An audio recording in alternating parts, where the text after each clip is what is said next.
Team sports খেলার update. Cricket. অ্যান্ডারসনের অবসর party পণ্ড করার ডাক দিলেন রোচ। জেমস অ্যান্ডারসন 21 বছরের ক্রিকেট ক্যারিয়ারের ইতি টানবেন। স্বাভাবিকভাবেই অ্যান্ডারসনের অবসর নেওয়ার এই টেস্টে আলাদা করে মনোযোগ থাকবে সবার। রোচ অ্যান্ডারসনের এই উপলক্ষটাই পণ্ড করতে চান, সেজন্য ওয়েস্ট ইন্ডিজের সতীর্থদের প্রতি চ্যালেঞ্জও ছুড়ে দিয়েছেন রোচ। ধোনি নামে মন্দির হবে, তিনি চেন্নাইয়ের ঈশ্বর।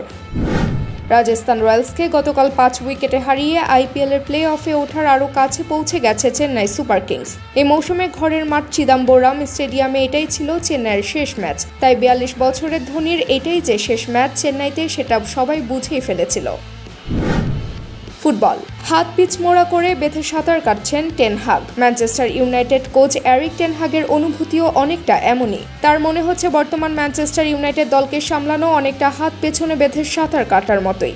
গতকাল রাতে আর্সেনালের বিপক্ষে ঘরের মাঠ ওল্ড ট্রাফোর্ডে 1-0 গোলে হারের পর এমন অনুভূতির কথা জানিয়েছেন। মোহামেডানের সামনে কিংস না আবাহনী আগেই ফাইনাল নিশ্চিত করে ফেলেছে। মোহামেডান বসুন্ধরা কিংস এবং ঢাকা আবাহনীর মধ্যকার ম্যাচের বিজয়ী দল ফাইনালে ঢাকা মোহামেডানের মুখোমুখি হবে।